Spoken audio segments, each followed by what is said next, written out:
Hi, hello, this is TAP CA 360 from TAP Ice Academy. நம்ம இன்னைக்கு April 25th ஓட current affairs பார்த்துடலாம். Okay, so இன்னைக்கான first current affairs என்ன அப்படின்னு சொல்லிட்டு பார்த்தீங்கன்னா, the ceasefire extended for 3 weeks is between which two countries அப்படின்னு சொல்லிட்டு பார்த்தீங்கன்னா, இஸ்ரேலும் லெபனானும். இப்போ வந்து இஸ்ரேல் யூஎஸ் சேர்ந்து ஈரான் அட்டாக் அது வந்து போயிட்டு இருந்தாலும் இஸ்ரேலுக்கும் லெபனானுக்குமான அந்த இது வந்து வார் பார்த்தீங்கன்னா வந்து ரொம்ப காலமாக அவங்களுக்கு வந்து போய்கிட்டு இருக்கு. ஸோ அப்படி பார்த்தீங்கன்னா 1948 இஸ்ரேல் தனியாக பிரிஞ்சதுலேருந்தே இந்த இது போயிட்டு இருக்கு அப்படின்னு சொல்லிட்டு பார்க்குறோம். ஓகே, அந்த வார்.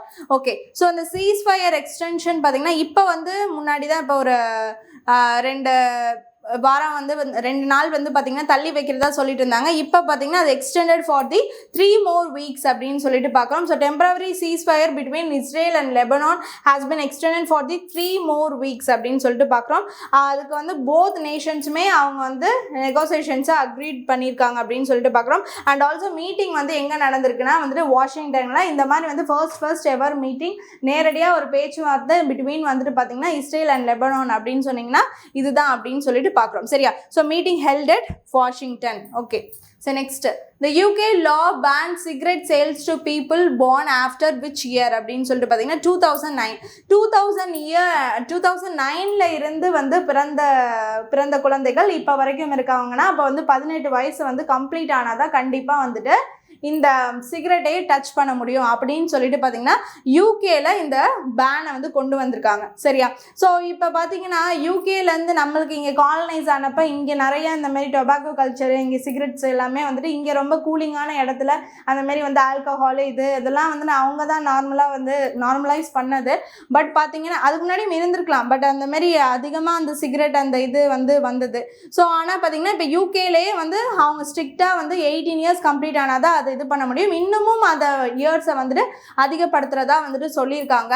ஸோ அந்த மாதிரி வந்து சிகரெட் யூசேஜ், சிகரெட் யூசேஜ், அதுக்கப்புறம் பார்த்தீங்கன்னா மித்த எதுவாக இருந்தாலும் இந்த மாதிரி சிகரெட் யூசேஜஸ்லாம் வந்துட்டு கம்மி பண்ணியிருக்காங்க அப்படின்னு சொல்லிட்டு பார்க்குறோம். So a new law bans the sale of cigarettes to individuals born after 2009க்கு மேலே பிறந்தவங்களுக்கு கொடுக்கக்கூடாதுன்னு சொல்லியிருக்காங்க. Aiming to create a smoke free generation. ஏன்னா ஸ்மோக்னால பார்த்தீங்கன்னா every year annually 80,000 peoples are dying அப்படின்னு சொல்லிட்டு அவங்களோட ஒரு ரிப்போர்ட் இருக்கு.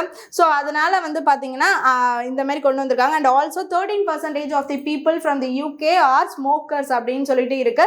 ஸோ அதனால நிறைய வந்து இறப்பு இதுவும் ரேட்டும் பார்த்தீங்கன்னா அதிகமாக ஆகுது, டெத் ரேட்டும் அதிகமாக இருக்கு. ஸோ அதை டிசீஸாகவும் அது ஒரு கேன்சராக அந்த மாதிரிலாம் நிறைய வந்து ஸ்ப்ரெட் ஆகும். ஸோ அந்த மாதிரி ஸ்ப்ரெடிங்னா அவங்க உடம்புக்குள்ள cancer is also communicable disease, but வந்து அந்த மாதிரி ஸ்ப்ரெடிங் ஆகும். இந்த மாதிரிலாம் இருக்கிறப்ப பார்த்தீங்கன்னா அவங்களுக்கு இந்த மாதிரி ஒரு ரெஸ்ட்ரிக்ஷன்ஸை கொடுக்கணும் அப்படின்னு tobacco related products and cigarettes அப்புறம் வந்து இந்த சிகரெட்ஸ் எல்லாத்தையுமே 2009க்கு அப்புறம் பிறந்தவங்க எல்லாருக்குமே பேன் பண்ணியிருக்காங்க அப்படின்னு சொல்லிட்டு பார்க்குறோம். ஓகே, சரி next, the Vishwasutra initiative is related to what அப்படின்னு சொல்லிட்டு பார்த்தீங்கன்னா ப்ரொமோஷன் ஆஃப் ஹேண்ட்லூம்ஸ், கைத்தறிகளை ப்ரொமோட் பண்ணுவோம். உலகளாவிய அளவில் வேர்ல்டு லெவலில் பார்த்தீங்கன்னா ஹேண்ட்லூம்ஸ் வந்து ப்ரொமோட் பண்ணணும் அப்படிங்கிறதுக்காக ஒரு ஸ்கீம் கொண்டு வந்திருக்காங்க. அதுதான் விஸ்வசூத்ரா அப்படின்னு சென்ட்ரல் கவர்மெண்ட் கொண்டு வந்திருக்காங்க. Scheme by India to promote handlooms globally. Ministry of textiles தான் வந்து கொண்டு வந்திருக்காங்க. நேஷனல் ஃபேஷன் டெக்னாலஜி இன்ஸ்டிடியூஷன்ஸோட கொலாபரேஷனில் மினிஸ்ட்ரி ஆஃப் டெக்ஸ்டைல் சேர்ந்து இதை கொண்டு வந்திருக்காங்க அப்படின்னு சொல்லிட்டு பார்க்குறோம். ஓகேவா? வீரேந்திர சிங் தான் நம்மளுடைய மினிஸ்டர் ஆஃப் டெக்ஸ்டைல்ஸ் அப்படின்னு சொல்லிட்டு பார்க்குறோம். அண்ட் ஆல்சோ வந்து இந்த ஜவுளித்துறைகள் அதான் டெக்ஸ்டைல்ஸ். சரியா? இந்த ஹேண்ட்லூம்ஸ் அப்படிங்கிறத இன்னும் ப்ரொமோட் பண்ணும். கைத்தறிகள் அப்படிங்கிறது ரொம்ப அவங்க போடுறதே வந்து ரொம்ப கஷ்டமான ஒரு ஒர்க்கு. கைத்தறியாக போடுறது வந்து ரொம்பவே வந்து ஒரு இந்த ஷோல்டர்லாம் அவ்வளோ வலி எடுத்துரும் அந்த மாதிரி ஒர்க். அப்போ வந்துட்டு அந்த கைத்தறியை உலகளாவிய அளவில் ப்ரொமோட் பண்ணும், கைத்தறிகளை எங்கே பார்த்தாலும் கொண்டு போகணும் அப்படிங்கிற அந்த ஒர்க்குக்காக பார்த்தீங்கன்னா around 30 handlooms clusters across various states R included அப்படின்னு சொல்லிட்டு பார்க்குறோம். ஸோ அந்த ஹேண்ட்லூம் கிளஸ்டர்ஸை வேரியஸ் ஸ்டேட்லேருந்து இன்க்ளூட் பண்ணி இதை இன்னமும் வந்து ப்ரொமோட் பண்ணி ஹேண்ட்லூம்ஸை குளோபலி கொண்டு போனோம்னு சொல்லிட்டு தான் இந்த ஸ்கீமை கொண்டு போயிருக்காங்க. அதுதான் வந்து Vishwasutra. Okay, So next, India's first large-scale private gold mining project is located in. So நம்மளுக்கு வந்துட்டு நார்மலாக வந்துட்டு இந்த கோல்டு மைனிங் பற்றினா ரிலேட்டடாக தெரியும் சரியா. ஸோ கோனார் கோல்டு இது அது எல்லாமே நம்மளுக்கு தெரியும் சரியா. அப்படி இருக்கிறப்ப வந்து ப்ரைவேட்டாக first India's first private gold mining வந்து லார்ஜ் ஸ்கேலாக அவங்க கொண்டு வரது பார்த்திங்கன்னா ஃபஸ்ட்டு எவர் வந்து ஆந்திர பிரதேஷ் கர்னூலில் கொண்டு வராங்க அப்படின்னு சொல்லிட்டு பார்க்குறோம். ஜோனாகிரி ரீஜியன் கர்னூல் டிஸ்ட்ரிக்ட் ஆந்திர பிரதேஷில் கொண்டு வராங்க. ஸோ இது மூலிமா இந்த ப்ரொடக்ஷன் எவ்வளோ இருக்கும் அப்படின்னு சொல்கிறாங்கன்னா பெர் இயருக்கு வந்து 1000 kilograms ஆஃப் கோல்டு வந்துட்டு பார்த்தீங்கன்னா இருக்கும் அப்படின்னு சொல்லியிருக்காங்க.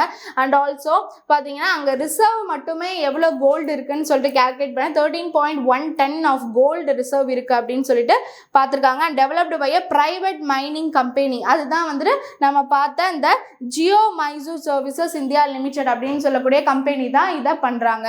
சரியா, இந்த நம்மளோட கேஜிஎஃப்லலாம் கூட பார்த்துருப்போம் அந்த தங்க சுரங்கங்கள், அந்த மாதிரி இது ஒரு ப்ரைவேட் தங்க சுரங்கம் முதல் ஒரு லார்ஜ் ஸ்கேலாக ப்ரைவேட்லேருந்து வருது. அதுதான் Jio Mysore Services India private limited அப்படின்னு சொல்லிட்டு பார்க்குறோம். அதில் தான் வந்து 13.1 tons ஆஃப் வந்துட்டு பார்த்திங்கன்னா கோல்டு மைனிங் இருக்குது. அதனால் அதுலேருந்து அவங்க வந்து ப்ரொடக்ஷன் கொண்டு வரலாம் அப்படின்னு சொல்லிட்டு பிளான் பண்ணியிருக்காங்க. ஓகே, சரி next. Which even did Shambhavi Kishkagar and திவ்யான்ஷு திவாகன்ஸ் அப்படின்னு சொல்லக்கூடிய இவங்க 2 பேரும் பார்த்தீங்கன்னா மிக்ஸ்டு டீம்ஸ். இதில் இந்த ISSF அப்படின்னு சொல்லக்கூடிய ஷூட்டர் தான், இன்டர்நேஷ்னல் ஷூட்டிங் ஸ்போர்ட் ஃபெடரேஷன் அப்படின்னு சொல்லக்கூடிய இதில் பார்த்தீங்கன்னா கோல்டு வின் பண்ணியிருக்காங்க. இதில் 10 மீட்டர் ஏர் ரைஃபிள் மிக்ஸ்டு டீமில். ஸோ யார் நேம் இன்னொரு டைம் சொல்கிறேன். ஷாம்பவி கிருஷ்ணகர் அண்டு திவ்யான்ஷு திவாகன் அப்படின்னு சொல்லக்கூடிய 2 பேரும் வின் பண்ணியிருக்காங்க, கோல்டு வின் பண்ணியிருக்காங்க அப்படின்னு சொல்லிட்டு பார்க்குறோம். அண்ட் கேட்டகரி வைஸ் பார்த்தீங்கன்னா 10 metre air rifle mixed team அப்படின்னு சொல்லிட்டு பார்க்குறோம். ஓகே, சரி நெக்ஸ்ட் இம்பார்ட்டன்ட் டேஸ் பார்த்துடலாமா. What is the theme of the World Malaria Day 2026? மலேரியாவை நம்ம வந்து எப்பயோ எய்ம் வச்சோம் பார்த்தீங்கன்னா 2025லேயே மலேரியாவை டு எலிமினேட் ஃப்ரம் இந்தியா அப்படின்னு சொல்லிட்டு நம்மளுடைய பிளான் வச்சோம். அண்ட் ஓவரால் வேர்ல்டுலாம் அந்த இது இருக்குது. ஸோ எப்படி நம்ம வந்துட்டு பார்த்திங்கன்னா போலியோலாம் நம்ம எராடிகேட் பண்ணோமே அந்த மாதிரி எலிமினேட் பண்ணணும் அப்படின்னு சொல்லிட்டு பிளான் வச்சோம். பட் அது நடக்கலை. பட் இப்போ வந்து 2030க்குள்ளனாச்சும் ஒரு அஜெண்டா செட் பண்ணி அதை எலிமினேட் பண்ணணுங்கிற ஒரு பிளானில் தான் இருக்காங்க.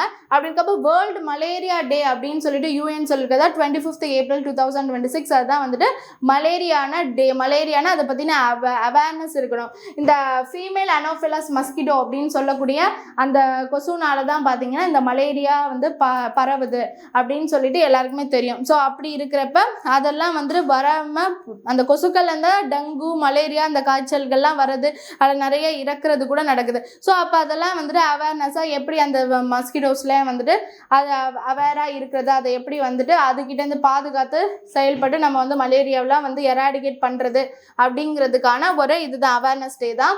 So driven to end malaria now we can now we must அப்படின்னு சொல்லக்கூடியதான் வந்து இந்த தீம் அப்படின்னு சொல்லிட்டு பார்க்குறோம். எதை வலியுறுத்துது?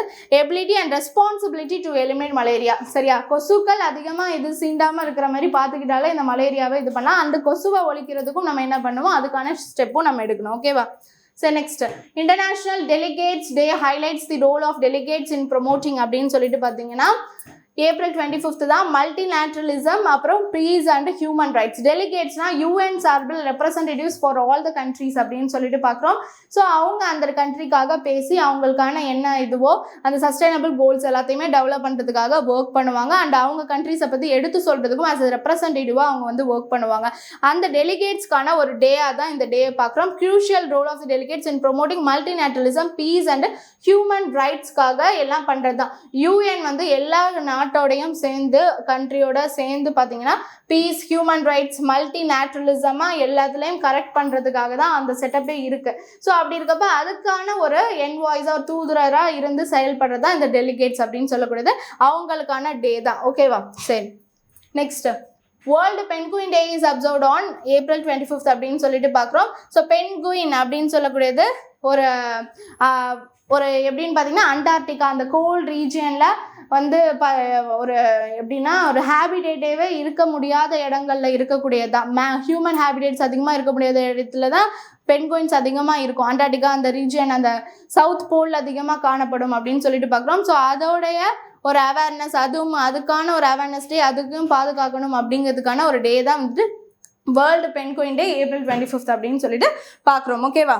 சரி, ஸோ இன்னைக்கான important days and current affairs எல்லாமே பார்த்தாச்சு. Hope you understand the video. Thank you.